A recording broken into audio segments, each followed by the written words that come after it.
He was security forces for a United States president, worked with Secret Service to protect President Bill Clinton. He happens to be an employee of the NFM family of lenders. I'm talking about Nathan Hartseil, who was a Marine for 8 years. Nathan, thank you for joining us from Hingham, Massachusetts, and thank you for your service.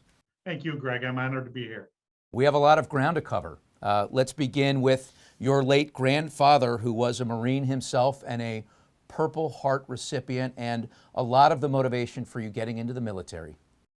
Absolutely, Craig. My late grandfather was a Marine. He served in Korea and was awarded a Purple Heart. Actually, I have the honor of possessing the Purple Heart to this day.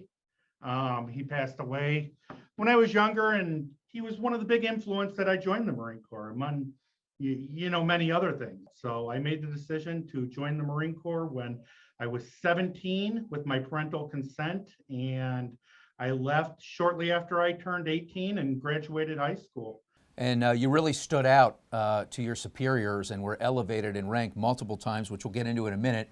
But I'm fascinated by the list of countries that you visited while serving overseas, some 4.5 years. On that list, Okinawa, Tokyo, Guam, Thailand, the Philippines, and while in Australia, you had quite an adventure in the Australian jungle, which houses 13 of the world's most deadly snakes.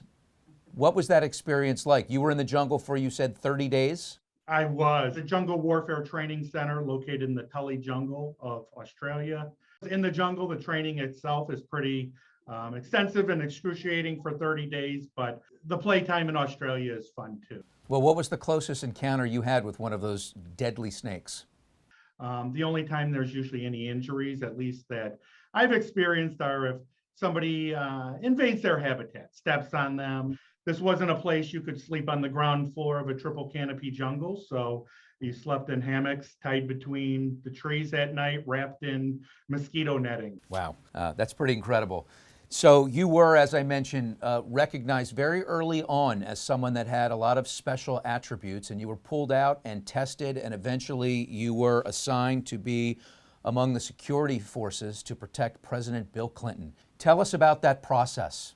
Sure. So I was 18 years old, getting pulled out of boot camp and going through various psych evaluations, Secret Service, FBI. They select a few for positions that protect some of our nation's security. And what was it like protecting a president? How much pressure comes along with that? It was pretty exhilarating.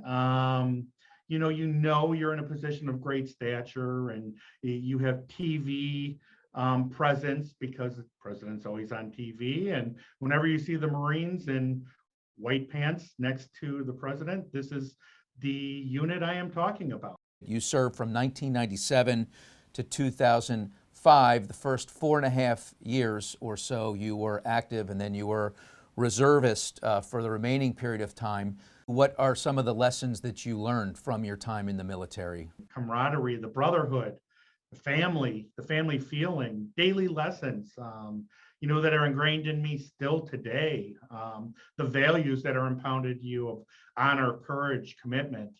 I also got to do some really cool things. The different countries, working with the different elite agencies of the U.S. government. I mean, that was unbelievable. Nothing wrong with that. And we'll get to how you met your wife on Craigslist here in a minute. I've got to tease the audience because that's a first for sure. But you got into the mortgage business. You failed your way into the mortgage business in some respects. You worked for Bear Stearns.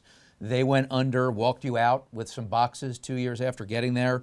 Then you worked for Lehman Brothers, and it happened all over again as far as them shutting down. And then you got into the commercial development financing business, and that fell apart. So you were kind of 0 for 3.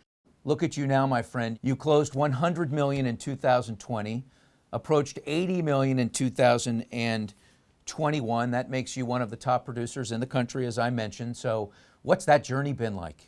I think a lot of where I'm at now has been from the hard work and past experiences that I've had. I don't want to, fall down again. So I'm going to work twice as hard, 3 times as hard to try to keep gaining momentum and stay on top of my game. And now you are at Main Street Home Loans, which is among the NFM family of lenders, and you have found your home, your real home. Tell us why. What is it about Main Street that has you in this groove? Sure. Here at Main Street, I've been given the freedom to build, create, and create the team that I always wanted. And we've just begun. We've just started. I mean, when I met Main Street, I sat down and I said, God, these guys must have just sat around and said, here's a cool concept. How about treat the people that are important to you like they are important to you? And I'm like, gosh, these guys get it. And that's why I'm here. I'm here to stay, and I'm more than happy to be a part of it and part of their leadership team. Well, congratulations on your success. All right, we've arrived at the moment. How in the world does someone meet their wife on Craigslist?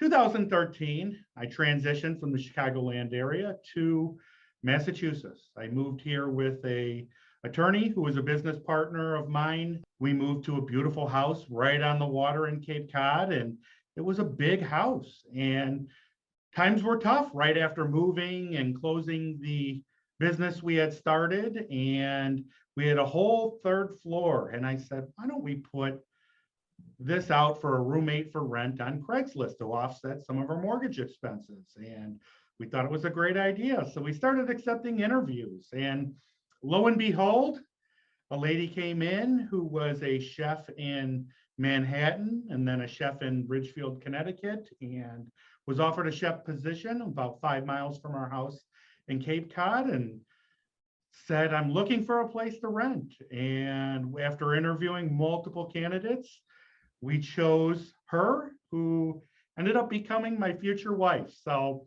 I find humor in telling everyone we met on Craigslist. And now you've got two beautiful girls, 2 and 6.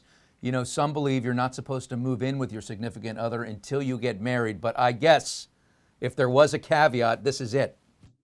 I think this is an extenuating circumstance. All right, we'll let it ride. Nathan, I can't thank you enough for your time and sharing some of your wisdom with us, and of course for your service and all you're doing for the NFM family of lenders. What an honor this has been. Thank you.